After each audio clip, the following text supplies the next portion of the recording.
Buenas tardes, bienvenidos, bienvenidas. Primeras horas de Semana de Turismo, también primeras horas de Semana Criolla en Montevideo y MVD Noticias al Aire. ¿Cómo andás, Nati? Bien, ¿y vos, Martín? Todo bien. Mucha jineteada en el Prado. Y recién empieza, ¿eh? Y recién empieza. Bueno, hemos estado viendo una competencia bastante buena, parece hasta ahora. El tiempo viene acompañando, así que bueno, ese obviamente será uno de los temas del día. Y claro, y el turismo también está en la portada. Por supuesto. Así que nos metemos en eso porque más de 72.000 personas salieron del país por Semana de Turismo entre viernes y domingo. Los tres principales puntos de salida fueron Colonia, Fraiventos y Río Branco. Y luego se situó el Aeropuerto Internacional de Carrasco con cerca de 7.000 viajes únicamente en esa dirección. En cambio, según datos de la Dirección Nacional de Migración del Ministerio del Interior, llegaron al país 30.300 personas, principalmente de nacionalidad uruguaya y argentina. Paysandú lideró en cantidad de entradas al territorio nacional y hubo casi 4.000 arribos a Carrasco. La agenda de Semana de Turismo está presente de diversas maneras y seguramente en títulos vayamos encontrando algunos ejemplos. Vamos a repasarlos. Vamos. Trabajadoras y trabajadores de la pesca en conflicto por 35 despidos. Cámara asegura que la medida encarecerá el producto. La canasta básica de alimentación nutritiva aumentó 17,5% en los últimos 11 meses, según el Observatorio del Derecho a la Alimentación. Camioneros denuncian que trabajan 18 horas por día sin parar. En el último mes y medio murieron 7 personas en accidentes protagonizados por camioneros de transporte de carga. Sindicato Policial de Montevideo reclama aumento de 22% más IPC en los próximos 3 años. Personal médico de Casa de Galicia no quedó conforme con el acuerdo firmado con Salud Pública y los prestadores de salud. Unas 470 personas quedan sin trabajo. La Semana Criolla del Prado comenzó con récord de visitantes y múltiples opciones para la familia. Patronal de taxis pide aumento de 21% en la tarifa por incrementos en los costos. El PIT-CNT anunció que su presidente, Marcelo Abdala, cerrará los discursos en el acto central del 1 de mayo. Paro de trabajadoras y trabajadores del gas durante el fin de semana produjo un faltante de garrafas en distribuidoras de Montevideo y Canelones. El presidente Emmanuel Macron parte como favorito para la segunda vuelta electoral en Francia ante la derechista Marine Le Pen. Represalia de Israel por atentados deja al menos 4 palestinos muertos.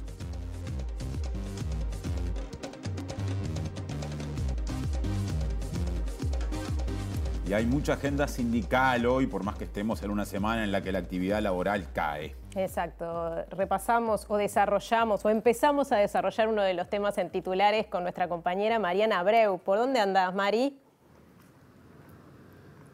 Martín, Natalia, ¿cómo andan? Así es, estamos en el puerto donde llegan los camiones de carga porque el Sindicato de Transporte de Carga y Afines denuncia que hay un aumento de los siniestros de tránsito vinculados a lo que son las condiciones laborales que ellos vienen denunciando hace tiempo, esta cantidad de horas que trabajan a veces sin descanso, sin las horas de sueño correspondientes, así que en unos minutitos nada más vamos a estar ampliando esta información. A cuenta de más entonces, Mari, TV Ciudad está haciendo un trabajo especial durante esta semana con todo lo que pasa en el Prado. Mirá Montevideo, que nos antecedió, viene de ahí y volveremos ahí. Exactamente, volvemos ya mismo ahí con nuestro compañero Diego Martini.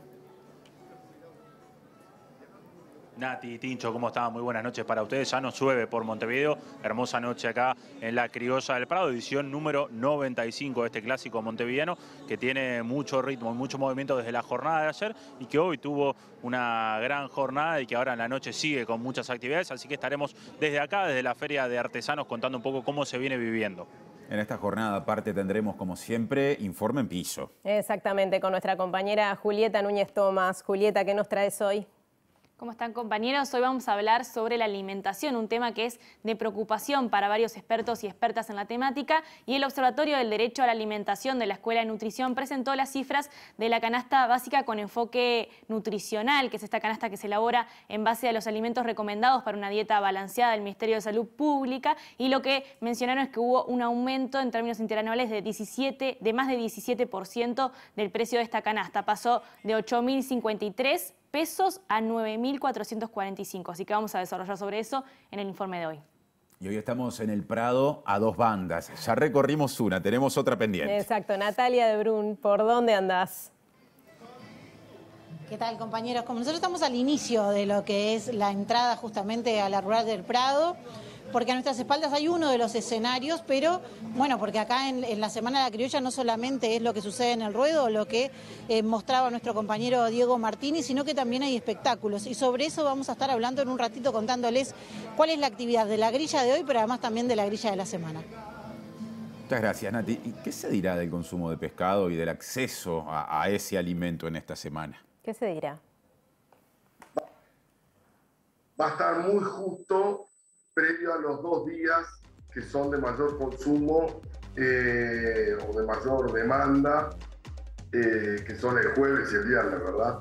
Hacemos la asamblea el 30 de abril y bueno, y ahí se va a dirimir el destino que vamos a llevar con el conflicto de la descarga.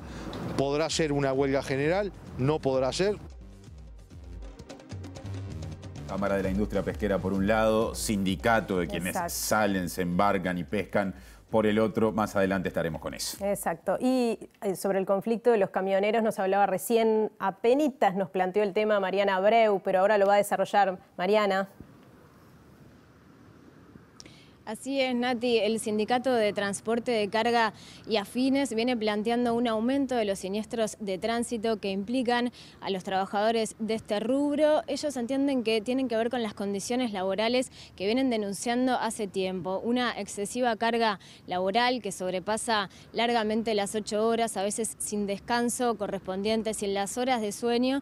Y en este sentido contabilizan solo el mes pasado unos 5 fallecidos en siniestros de tránsito, 2 choferes y 3 otras personas que circulaban en la calle que participaron de estos accidentes. Afirman que entre 6 y 7 son los siniestros de tránsito que se registran semanalmente y vienen exigiendo también a las autoridades medidas y mayores controles para justamente que las empresas den cuenta de las condiciones laborales. En este sentido, recordamos también que ellos se opusieron a cuando las autoridades suspendieron el SITRAC, el Sistema Integrado de Transporte de Carga, que justamente reportaba algunas de estas variables. Nosotros más temprano conversamos con Ricardo Aloy, quien es secretario general del Sindicato de Transporte de Carga y Afines.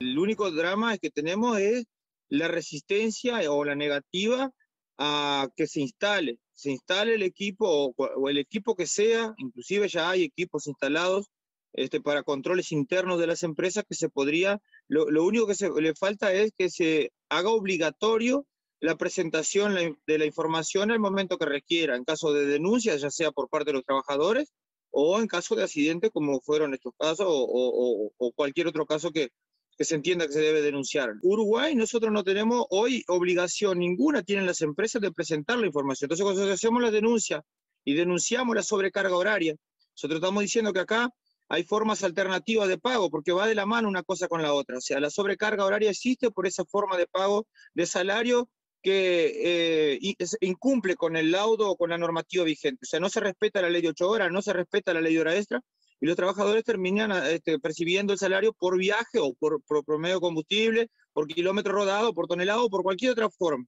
Y eso es lo que nos lleva a tener la sobrecarga horaria, porque si un trabajador, o sea, está siendo remunerado, por ejemplo, por viaje, lo va a tratar de hacer cuanto más viaje pueda durante el mes para poder mantener un salario promedio. Entonces nosotros lo que pedimos es que acá se instale el sistema de control, que podamos partir de una base de discusión en donde la información sea en tiempo real, y a partir de ahí nosotros estaríamos discutiendo todo lo demás para lo que implica los costos del transporte. Bien, el sindicato advierte que paradójicamente, paralelamente a esta falta de controles en algunas variables, sí se controla por parte de las empresas a los trabajadores de forma abusiva. Esto es mediante cámaras que se instalan en el interior de los vehículos que justamente están monitoreando lo que realizan los trabajadores permanentemente. Ellos afirman que este mecanismo viola la privacidad y viola otros derechos también de los conductores, y en esta misma línea se expresaron expertos que consultamos. Hay cámaras enfocando directamente, así como tengo ahora acá el teléfono, o sea, cámaras enfocando directamente al chofer mientras está conduciendo, o sea, para adentro de la cabina. Inclusive esas cámaras están en discusión porque ahí se violenta la privacidad del trabajador. Nosotros acá lo que estamos buscando es decir, si van a hacer uso de esa información para sancionar o despedir a los trabajadores, o para que eso beneficie a la empresa, nosotros también vamos a exigir y vamos a recorrer un camino donde esas camas se tenga que presentar la información en los ámbitos que correspondan para que se dé cabal cumplimiento al laudo, que se limite la jornada a las 8 horas o como máximo a las 12 horas de trabajo, contemplando las horas extras. Particularmente las empresas que trabajan para UPM y Monte del Plata tienen cámaras instaladas en las cabinas, ya están funcionando y están haciendo uso de esa información para sancionar, para despedir y para, o sea, todo lo que le convenga a la empresa. El asesoramiento que nos brindan los abogados nuestros nos manifiestan de que hay una violación a la privacidad. O sea, después ellos manejan algún decreto, alguna ley ahí, lo que ellos dicen es que hay una violación directa a la privacidad del trabajador. En línea con el planteo del sindicato, consultado por MBD Noticias, el abogado especializado en Derecho Laboral, Hugo Barreto, afirmó que la instalación de cámaras para el control permanente de los trabajadores es problemática porque implica una invasión de la privacidad, teniendo en cuenta que existen otros mecanismos de control, como el GPS, que no contraviene este aspecto. Sostuvo que se trata de una práctica de control abusivo y que si bien no hay leyes específicas sobre la temática desde el punto de vista de los derechos humanos, existen normas de jerarquía que establecen el derecho a la privacidad y límites al control en el trabajo. Bien, seguimos adelante. Le agradecemos a Mariana por este informe. Seguimos con temas que tienen que ver con el transporte, porque la patronal de taxi planteó al Poder Ejecutivo la necesidad de incrementar las tarifas un 21%. Además, desde la gremial se pide reinstalar el descuento de los impuestos en la nafta y en el gasoil, algo que venció en el año 2019. Hoy estamos pidiendo el 21% de aumento. Si lo medimos con los aumentos de combustible estamos por debajo de eso. Entendemos que tenemos que ser responsables en nuestro pedido porque la realidad del bolsillo de los usuarios es la que todos conocemos y el taxi como servicio individual de personas público se ha transformado en una necesidad. El taxi está muy barato, esa es la realidad. Y entonces, si pusiéramos un ejemplo, en un viaje de 80 pesos va a salir unos 26.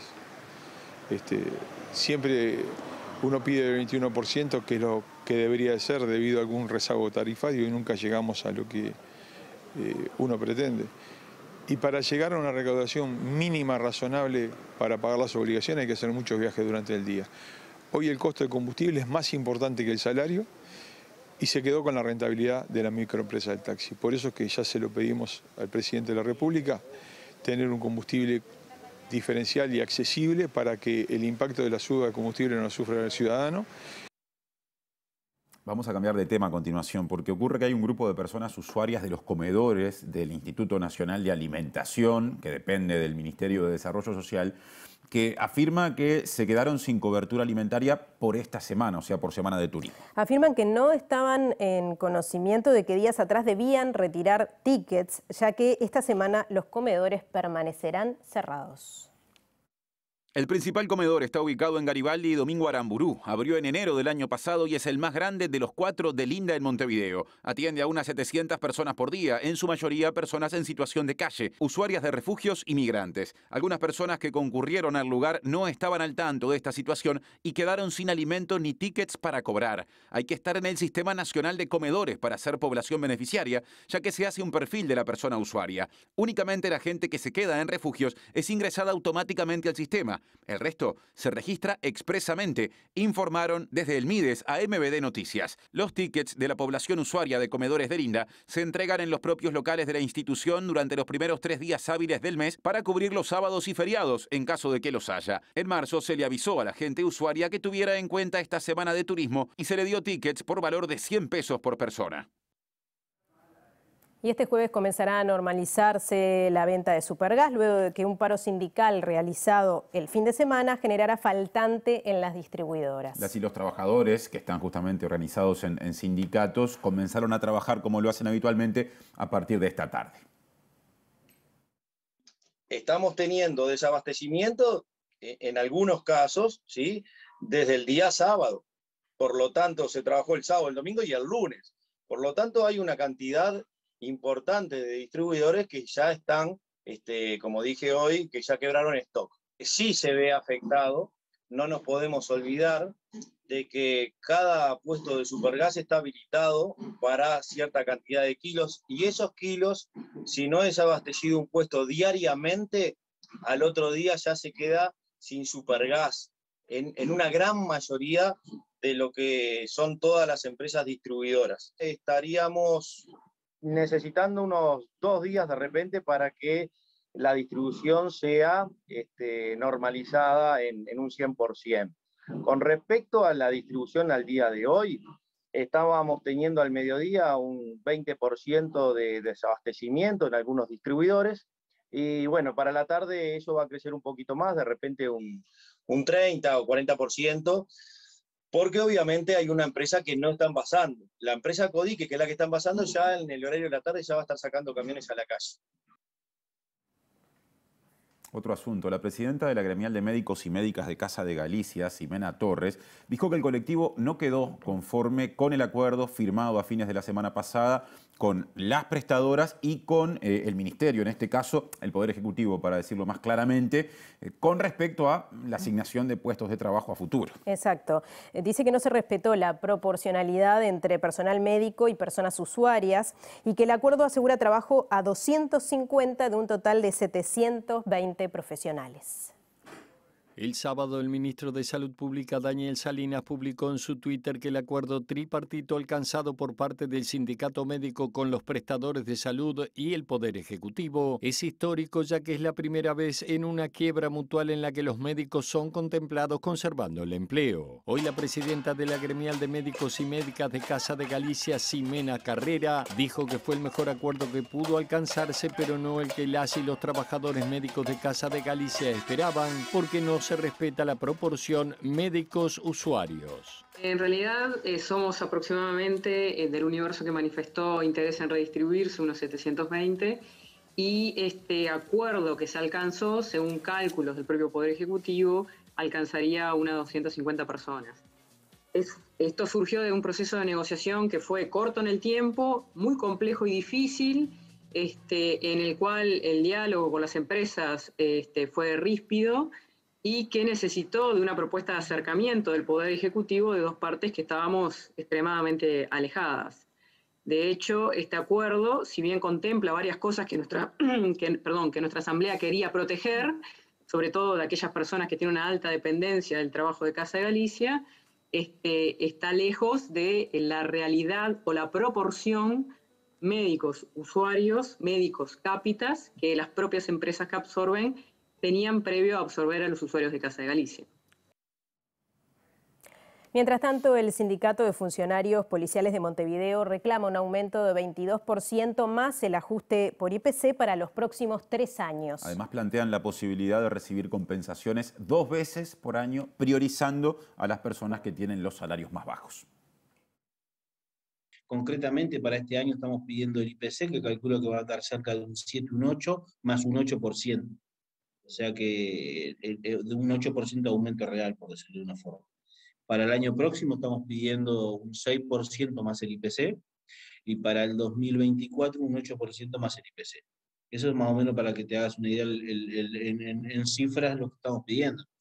Aparte de eso, estamos trabajando en una especie de bono que la idea es que, como tienen los funcionarios bancarios que tienen como 14 o 15 sueldos, por decirlo de una forma, que tienen de acuerdo al rendimiento, unas cosas más, bueno, en la policía medir el rendimiento es muy difícil, la productividad también, porque en realidad se trabaja de esta forma, pero sí buscar la forma que en los meses de abril y en los meses de septiembre o octubre se pueda tener una compensación más, sobre todo para lo que arrancaría de los salarios más bajos hasta los más altos.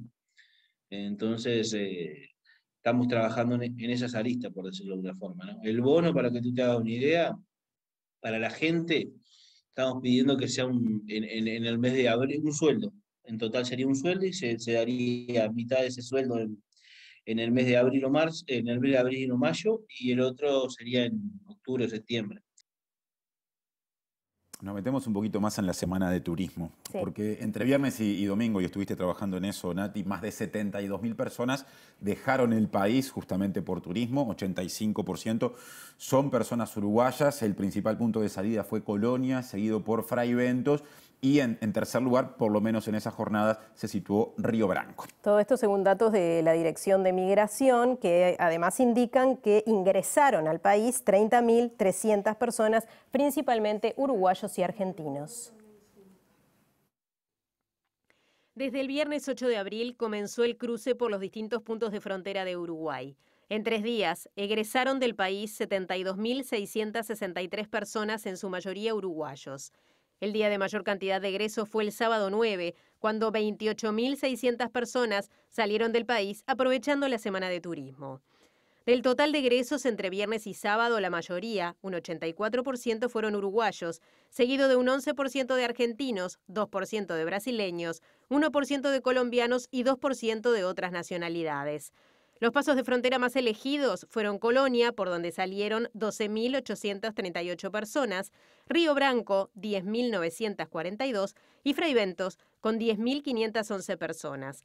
Por el Aeropuerto Internacional de Carrasco egresaron 7.081 personas y por el puerto de Montevideo 4.264.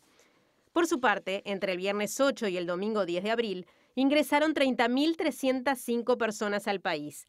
Más de la mitad de quienes ingresaron son uruguayos, 15.790, seguidos de 9.501 argentinos, 1.583 brasileños, 619 paraguayos y 2.800 personas de otras nacionalidades.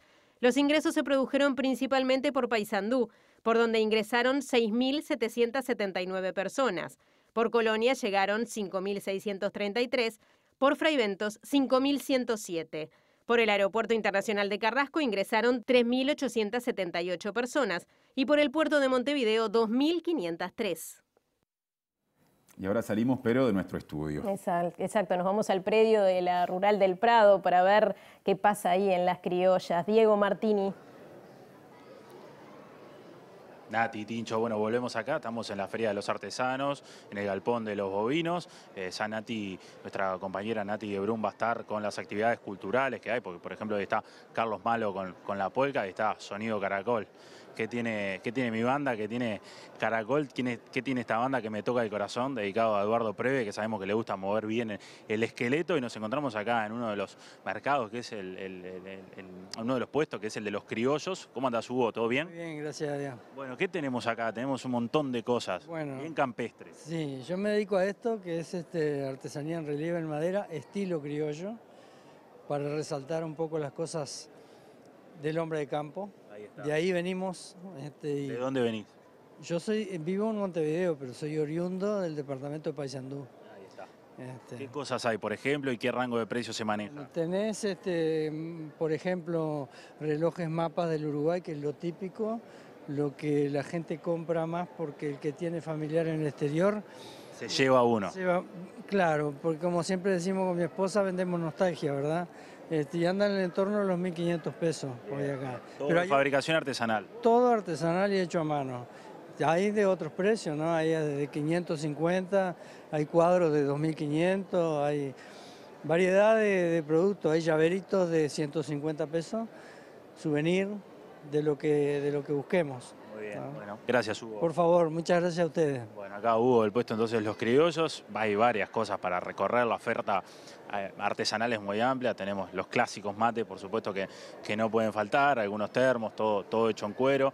Acá tenemos también otro local donde se venden cintos, materas, ahí vemos cómo están trabajando, de hecho, trabajando en el momento a medida, mucho trabajo artesanal que se ve acá en esta feria de artesanos, mucho trabajo con hilo, también con lana, de los distintos locales. La oferta es muy variada, entonces para poder venir y para poder recorrer, vamos a ver si podemos hablar con alguien más. Buenas, ¿todo bien? ¿Cómo va?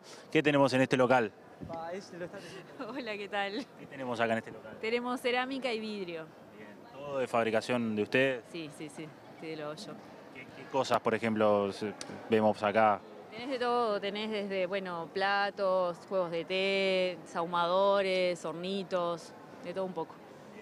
¿Qué es lo que más está saliendo?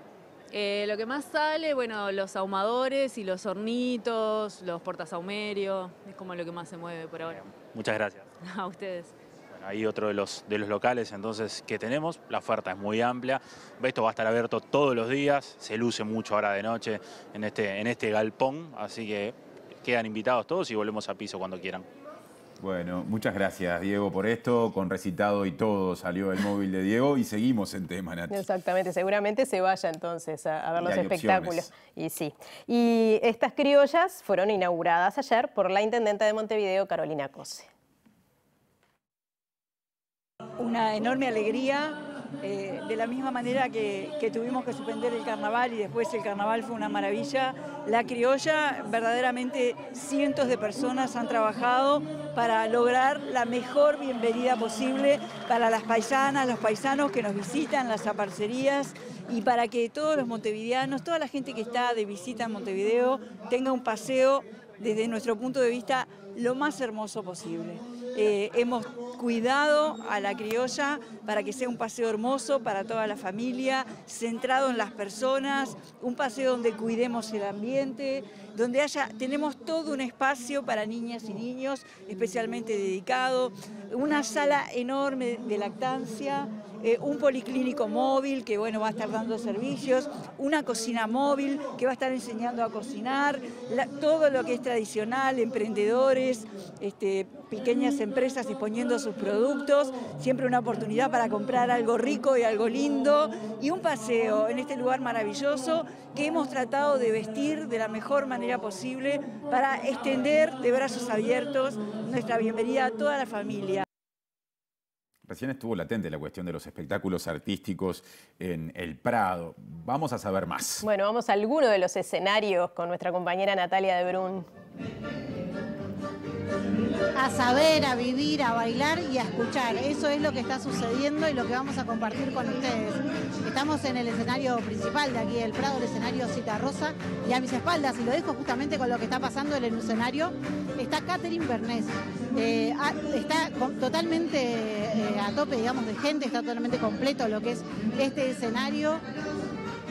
La gente ha bailado, ha cantado, coreado las canciones. Este es uno de los espectáculos que está viendo a esta hora. Son varios los escenarios que hay aquí en el Prado, nos vinimos hasta el Citarrosa. Hoy este escenario termina con Carlos Malo a partir de las 20 horas. Ha sido así durante todos los escenarios que hemos recorrido, gente escuchando, gente disfrutando de lo que es la música, y era parte de lo que yo les decía, que son varios los espectáculos que van a ver durante la semana. Por ejemplo, que hoy además de Carlos Malo también va a estar Sonido Caracol aquí también en este escenario, así que por fiesta y por baile no se pueden perder la criolla. Durante el día, seguramente durante los días, vamos a estar compartiendo con ustedes las diferentes cosas que van a estar sucediendo en los escenarios para que puedan venir a tiempo. Todavía están en hora para poder llegar a estos dos que yo les comentaba que va a estar sucediendo aquí en este escenario. Los dejo con la música, con lo que está sucediendo aquí, que la verdad que es un ambiente muy lindo el que se está viviendo.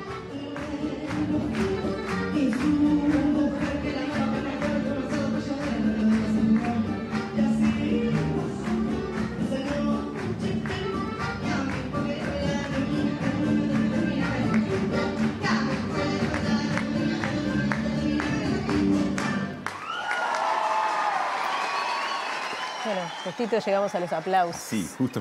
Justo, ni que lo hubiéramos programado de esa manera. Y nos cambió el tamborileo porque del candombe habitual hoy salimos para la polca, ¿no? Exacto. Bueno, es linda la noche para el que quiera ir hasta ahí. Muchísimo espectáculo para ver en la criolla.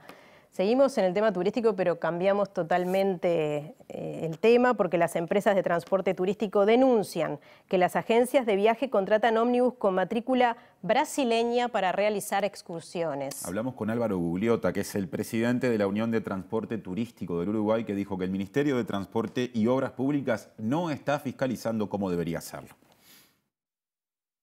Hace unos días del Ministerio de Transporte llegó una circular pidiendo que anotáramos todos los servicios internacionales que teníamos disponibles para poder sacarlos en excursión, pero resulta que nos vemos que pasa lo de siempre. Se inundó de buses brasileros y quedaron buses nacionales por poder salir. Entonces realmente eso nos preocupa por la falta de control, ¿no? Porque está bien que entren, pero le sacan el trabajo a los uruguayos. La agencia contrata esos buses. Con el apoyo del Ministerio. Yo creo que el Ministerio de Transporte tendría que controlar mucho más eso. Porque está bien que se habilite, pero ¿cuánto? ¿Tienen certeza si realmente se precisan o no? Porque acá quedaron buses nuestros que no salieron. Entonces, ¿quién controla eso? Más de la agenda de turismo, porque nuevos vestuarios, baños y un espacio multifuncional se inauguraron en las termas del Laimán. Las obras requirieron una inversión de más de $300.000, cofinanciado por el Ministerio de Turismo y la Intendencia de Salto. Las obras apuntan a reforzar la oferta de Salto como destino turístico, que es el tercero de los más elegidos por los uruguayos. Una infraestructura que agrega más y mejores servicios a este centro turístico, pero sobre todo una obra en la que los técnicos tanto del Ministerio de Turismo como de la Intendencia trabajaron para generar espacios adaptados a los tiempos que corren y a las necesidades de quienes nos visitan. Una semana que es de las más importantes para el destino Termas. Bueno, y un clásico de la Semana de Turismo es el consumo de pescado, Sí, ¿no? claro. O la Semana Santa, porque quizás está más asociado a eso. Pero un conflicto en la industria pesquera podría afectar tanto el abastecimiento como el precio del pescado. Hubo 10 días de paro previos a la Semana de Turismo y eso ha afectado el stock que habitualmente se prevé haya en estas fechas. Va a estar muy justo previo a los 2 días que son de mayor consumo o de mayor demanda, que son el jueves y el viernes, ¿verdad? Tuvimos 10 días sin pescar. Eso va a influir. Lo que no sabemos en qué magnitud, porque los barcos están afuera ahora y tenemos que esperar que empiecen a llegar y ojalá, es lo que decíamos todos, que vengan con una buena pesca y la población pueda tener pescado suficiente para esta fiesta tradicional en un mercado libre como es que es de oferta y demanda. Si la oferta es menor y la demanda es mayor, es lógico que puedan subir los precios. De todas formas, yo creo y espero que reine un poco la cordura entre todos. Es probable que algo haya de aumento, pero yo he visto algunas listas de precios y eso, y no se han disparado en una forma irracional. O sea, no creo que sea un gran problema. Más de este asunto, el Sindicato Único de Trabajadores del Mar y Afines, el SUNMA, está en conflicto, como de alguna manera lo anunciamos antes, e instaló una carpa reclamando que se reintegren 35 personas de la pesca, más precisamente del sector descargas. Si bien una asamblea decidió levantar la medida de paro y habilitó la salida de buques con 5 días de retraso, el 30 de abril se evaluarán nuevas medidas. Esto arranca en 2020, cuando había un periodo puente instalado por el gobierno, y dentro del periodo puente nos obligaron a sentarnos en el Ministerio de Trabajo, porque si estaba la negativa de no sentarse a negociar, ya entraba una empresa a desregular el puerto, en este caso era Utilaje, y iban a sacar a los 13 compañeros que estaban por mano, porque las manos estaban conformadas por 13 trabajadores. Iban a pasar a ser de 8 y con empresas que venían a desregular. Bueno, nos sentamos. Los compañeros tuvieron que firmar una rebaja salarial del 21%. Eso alcanzaba para que se quedaran las aguas tranquilas. Bueno, después de un año nos desayunamos que el empresario Ricardo Piñeiro de la empresa Tolimar, de la noche a la mañana, dijo, bueno, esta operadora no la quiero más. Acá hay un vacío legal en la cual la ley de puerto decía que había que amparar a los trabajadores que estaban en el registro del puerto. Bueno, como muere ANSE allá por los 90, no hay registro de trabajadores. Pero estos compañeros tienen 25 y 30 años dentro del puerto haciendo la misma tarea. No pedimos ni aumento de salario, no pedimos nada, sino que se les devuelva el trabajo.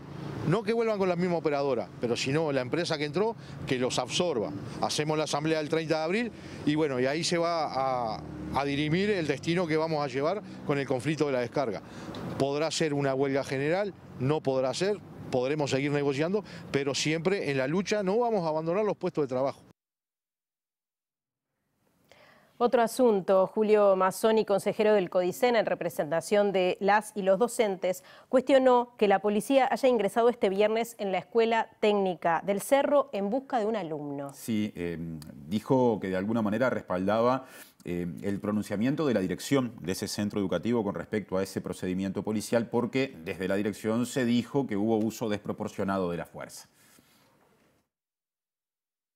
Hay que exigir que el Ministerio del Interior establezca las responsabilidades correspondientes en este operativo. Y también quiero respaldar la actuación de los docentes en el sentido de que cada vez que hay un incidente de este tipo en un centro educativo, la respuesta es la defensa de alguna manera del centro, de que este tipo de situaciones no se pueden resolver así en el ámbito educativo.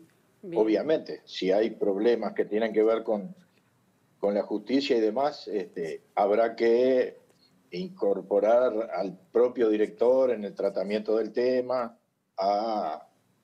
y creo que no. Evidentemente, quiero expresar personalmente, insisto, porque no se ha reunido el CODICEN, el rechazo a esta forma de proceder. La alimentación siempre es tema y en el contexto en el que estamos, más todavía. Bueno, el desarrollo de una de las partes de este tema, con todo lo que hay para hablar, con Julieta Núñez Toma. Juli.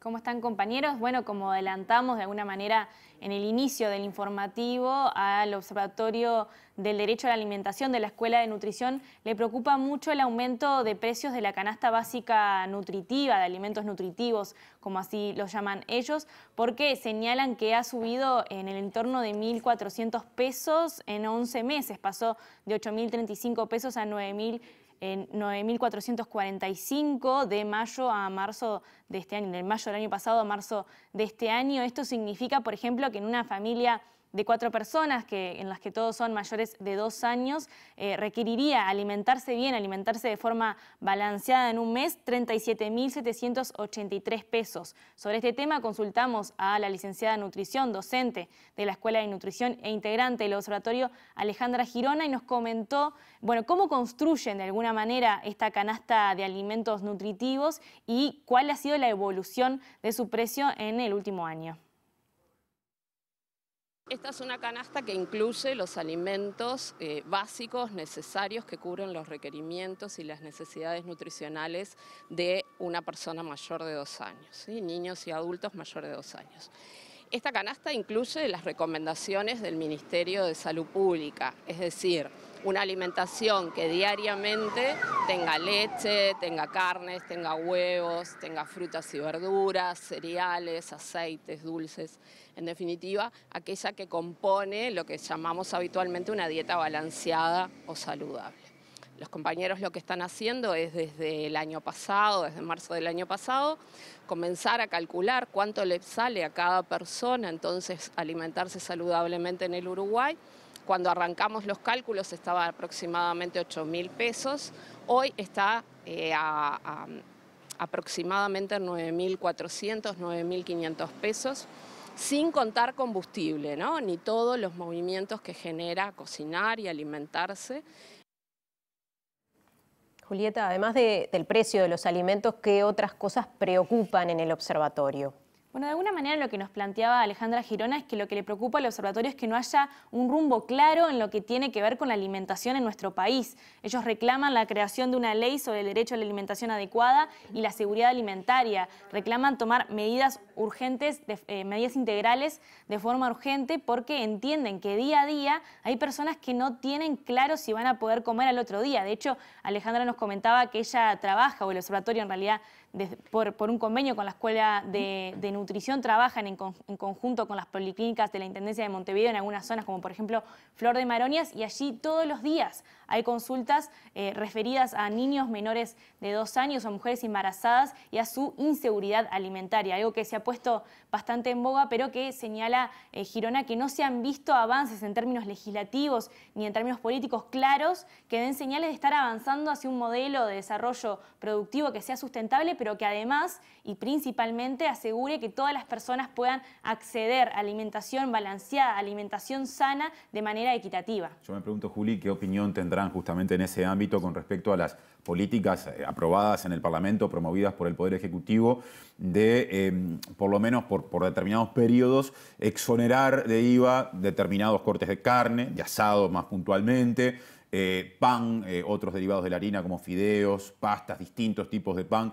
¿Qué se puede asegurar al respecto? Le consultamos a Alejandra Girona sobre ese tema y en realidad lo que nos dijo es que es una medida que apunta principalmente a aspectos económicos, pero que no está pensada desde un lugar de la nutrición, desde un lugar de la salud, y que eso obviamente puede tener problemas, y que además cuando son medidas que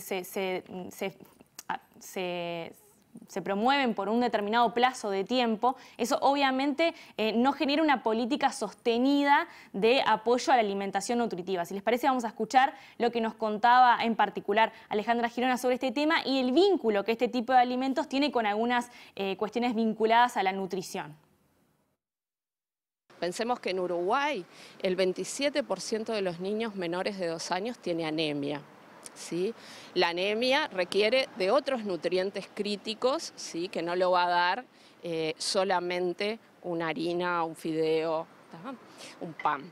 Si pensamos, no lo va a solucionar, porque hasta ahora no lo ha solucionado, siendo esto la base de la alimentación. Si pensamos en la desnutrición infantil, sí, que todavía sigue estando presente, el retraso de crecimiento en varios niños menores de 2 años y menores de 5, entonces tampoco se necesita pensar en otros nutrientes que no lo dan este grupo de alimentos. Si pensamos en la malnutrición por exceso, el sobrepeso y la obesidad, una batalla que en América Latina se viene perdiendo y que Uruguay también, en donde está fuertemente posicionada en todos los grupos etarios, tampoco. Entonces, esta medida no tiene impactos, no va a tener impactos sobre la mejora de la situación de salud y de nutrición de las personas. Les contamos que la Intendencia de Montevideo, otorgó la primera habilitación para un local gastronómico amigable con las mascotas. El trámite para realizar la solicitud no tiene costo.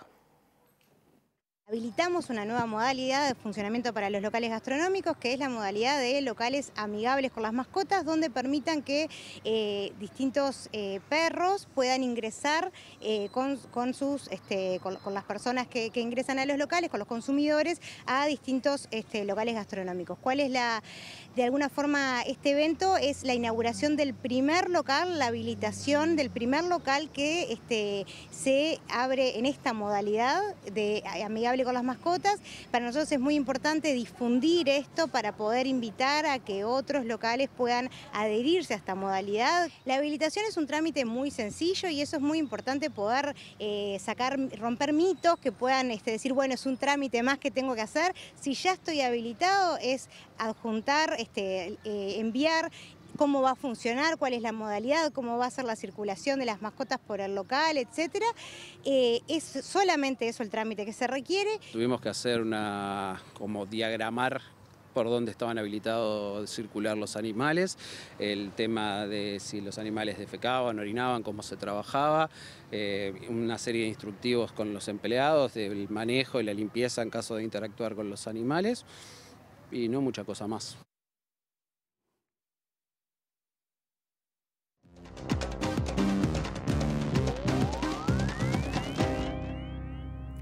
¿Qué tal? Bienvenidos al capítulo internacional. Lo comenzamos en Francia, donde este fin de semana, tal cual estaba previsto, el presidente francés Emmanuel Macron se impuso sobre su opositora, en este caso Marine Le Pen, por el margen muy estrecho que habían previsto las encuestadoras. Quedaron varias cosas claras: el bajo nivel de votación que tuvieron las elecciones en Francia, la debacle total de los partidos tradicionales, ya que Anne Hidalgo, alcaldesa de París, como Valérie Pécresse de los republicanos, no alcanzaron ni siquiera el 10%, mientras que Jean-Luc Mélenchon de la Francia insumisa terminó en el tercer lugar con 20 puntos y pidió por favor que no votaran a Le Pen. Esto quiere decir que todos se están alineando para la segunda vuelta el 24 de abril, donde Macron obtendría el triunfo con el 54% de los votos según las encuestas.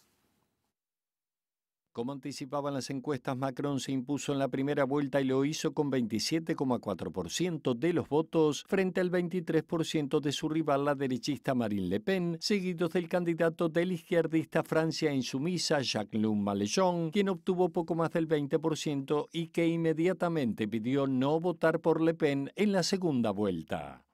Macron y Le Pen volverán a enfrentarse como en 2017 el próximo 24 de abril y los candidatos perdedores se alinean detrás de una u otra candidatura, destacando como uno de los fenómenos de esta elección el ultraderechista Eric Zemmour, quien con el 7% de los votos pidió a sus adherentes no votar por quien llenó Francia de migrantes en referencia al presidente Macron.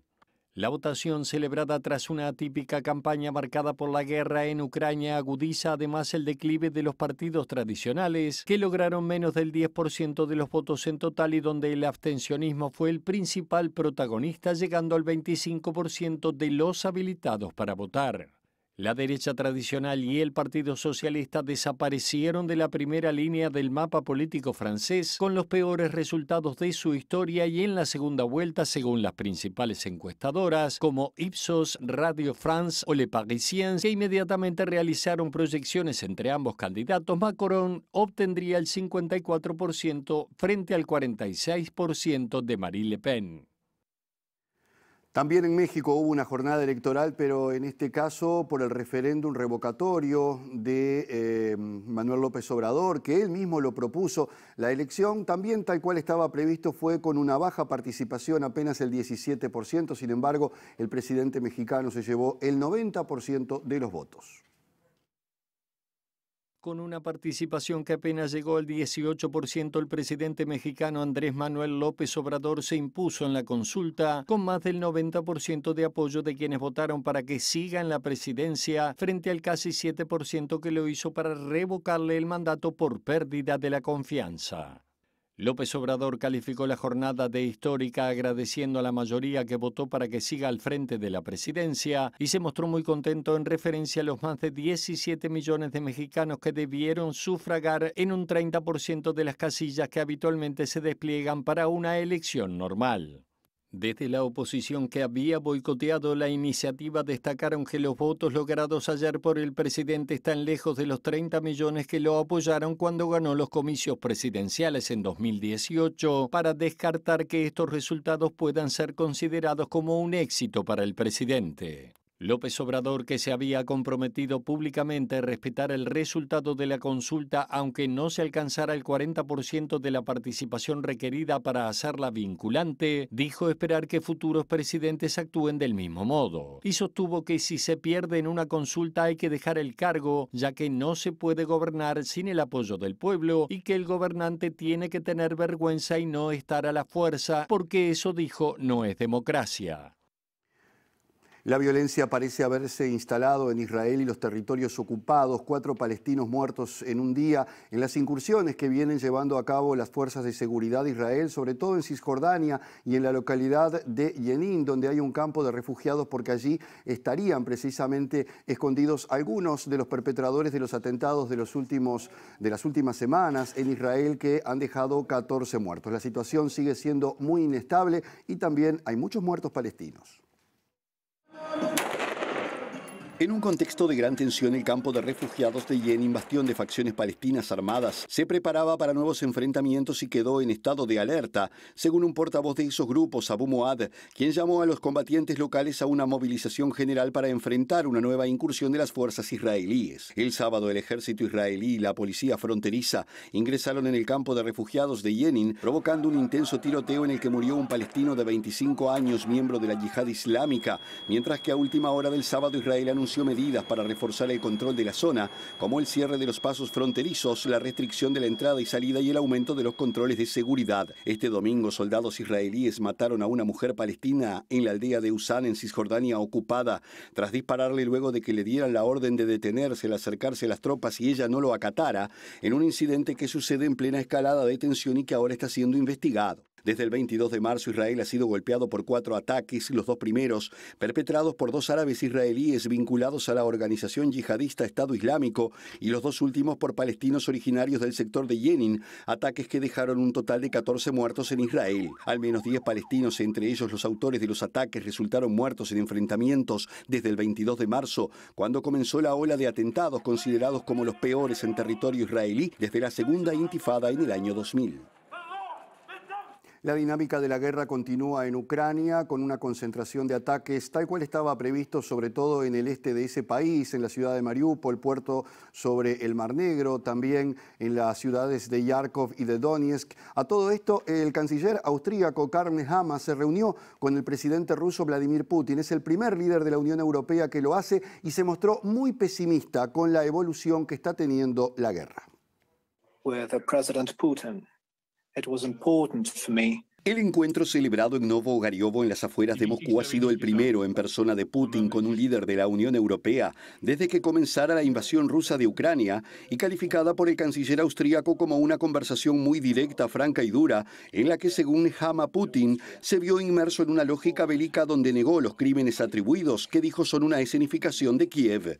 La fiscal general de Ucrania, Irina Benediktova, notificó este domingo que encontraron 1.222 cadáveres que estaban en las localidades de las regiones ocupadas por las fuerzas rusas durante semanas, y dijo que la requisa aún no terminó y que se espera que el número siga escalando, además de 5.600 eventos que están siendo investigados por presuntos crímenes de guerra desde que comenzó la invasión. Mientras las tropas rusas preparan un gran asalto a la ciudad de Mariupol y recrudecen los combates en el este de Ucrania, donde se concentra ahora la ofensiva de Moscú, el aeropuerto de la ciudad de Dnipro fue bombardeado y destruido este fin de semana, así como varias zonas de Lugansk en la región del Donbass. Mientras tanto, el portavoz del Kremlin, Dmitry Peskov, anunció que Rusia ha exigido a Finlandia y Suecia que no se unan a la OTAN, con la advertencia de que esa medida no aportará estabilidad a Europa, ya que Moscú sostiene que la alianza sigue siendo una herramienta orientada a la confrontación, dado que está previsto que ambos países nórdicos presenten sus candidaturas para integrarla posiblemente a partir de junio. Cerramos nuestro primer bloque. Ya volvemos con más información.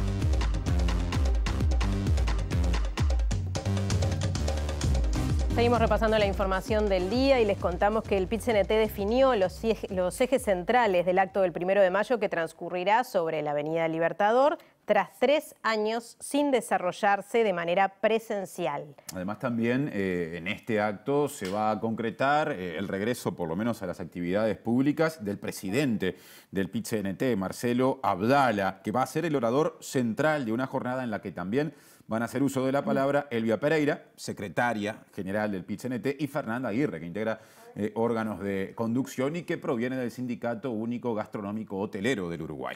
La consigna este año es por la unidad de quienes movemos la rueda. El tema del empleo, la inflación y sus consecuencias estarán presentes en los discursos. El eje será la pérdida de salario real acumulado en 2 años por la suba de precios. Y además también se va a hacer foco en anuncios del gobierno con respecto a la recuperación salarial, y se plantea desde la convención sindical que esta recuperación comprometida a partir del año 2023 no se va a poder cumplir. ¿Nos quedamos o volvemos a hablar ahora de aspectos vinculados a la Semana Criolla? Exacto. Aquí en Montevideo? Porque el Policlínico Móvil de la Intendencia de Montevideo recorre los barrios donde es más dificultoso el acceso a los centros de salud, atendiendo los requerimientos de la población más vulnerable. Es interesante lo siguiente, hay 3 personas licenciadas en la enfermería provenientes de España que están realizando su residencia en estos móviles que recorren los barrios de la Intendencia de Montevideo y destacan avances en la atención, pero también desde la visión de gente extranjera manifiestan su impacto por el hambre, que en muchos casos se aprecia, se constata, y sus efectos. Lo que más nos ha sorprendido es que aquí lo que es el tema de comunitario está mucho más avanzado que en España, que pese a ser pues, Europa, país desarrollado, etcétera, etcétera, el tema comunitario no lo tenemos tan desarrollado. Así como las especialidades que hay en cada centro de salud o en cada policlínica, también contamos con muchísima más variedad de especialidad aquí que allá en España.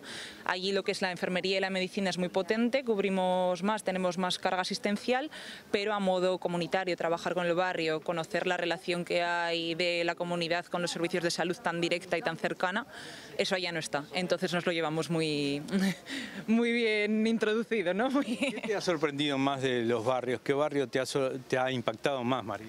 Lo que más nos ha impactado es el recorrer con las policlínicas móviles, porque la pobreza, nosotros en España sí que estamos acostumbrados a ver pobreza en gente más mayor, y aquí ha sido impactante ver pobreza en infancia. Eso sí que nos ha tocado bastante.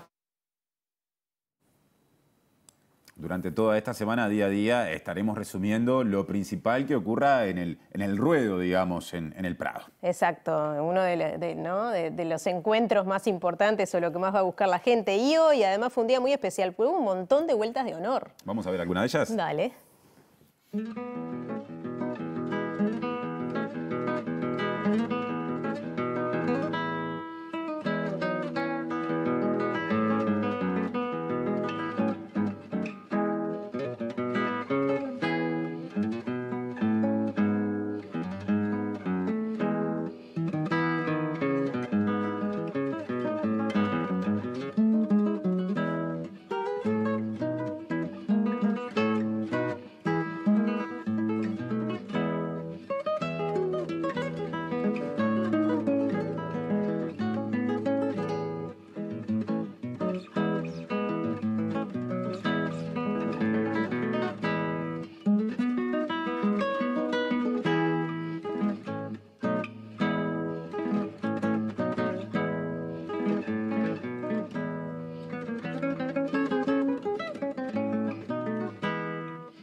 Hablando de espectáculos en Montevideo, para, digamos, demostrar lo variada que es la agenda, comenzó la temporada 2022 de la Comedia Nacional, que tuvo 2 estrenos en ese marco en los últimos días. Exacto, y si querés puedes ir al Teatro Solís a ver Estudio para la Mujer Desnuda. Bien, o a la Sala Verdi, Todo su asco del mundo.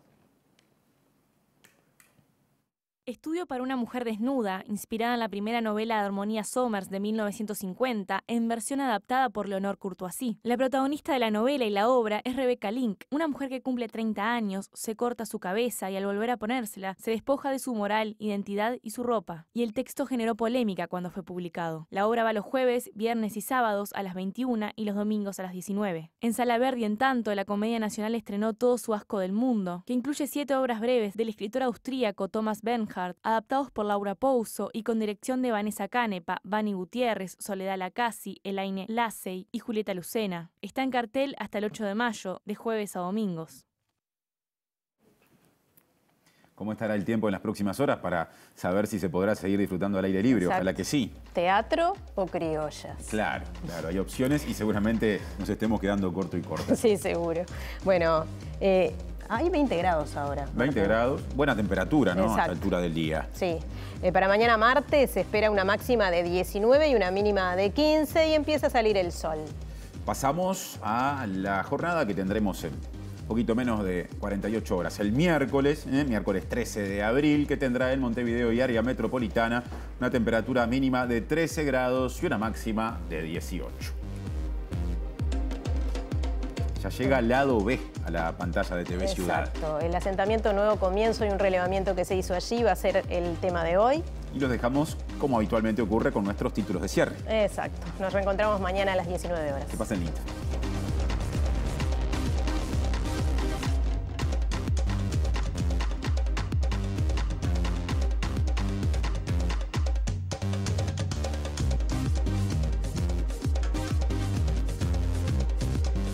Trabajadoras y trabajadores de la pesca en conflicto por 35 despidos. Cámara asegura que la medida encarecerá el producto. La canasta básica de alimentación nutritiva aumentó 17,5% en los últimos 11 meses, según el Observatorio del Derecho a la Alimentación. Camioneros denuncian que trabajan 18 horas por día sin parar. En el último mes y medio murieron 7 personas en accidentes protagonizados por camioneros de transporte de carga. Sindicato Policial de Montevideo reclama aumento de 22% más IPC en los próximos 3 años. Personal médico de Casa de Galicia no quedó conforme con el acuerdo firmado con Salud Pública y los prestadores de salud. Unas 470 personas quedan sin trabajo. La Semana Criolla del Prado comenzó con récord de visitantes y múltiples opciones para la familia. Patronal de taxis pide aumento de 21% en la tarifa por incrementos en los costos. El PIT-CNT anunció que su presidente, Marcelo Abdala, cerrará los discursos en el acto central del 1 de mayo. Paro de trabajadoras y trabajadores del gas durante el fin de semana produjo un faltante de garrafas en distribuidoras de Montevideo y Canelones. El presidente Emmanuel Macron parte como favorito para la segunda vuelta electoral en Francia ante la derechista Marine Le Pen. Represalia de Israel por atentados deja al menos 4 palestinos muertos.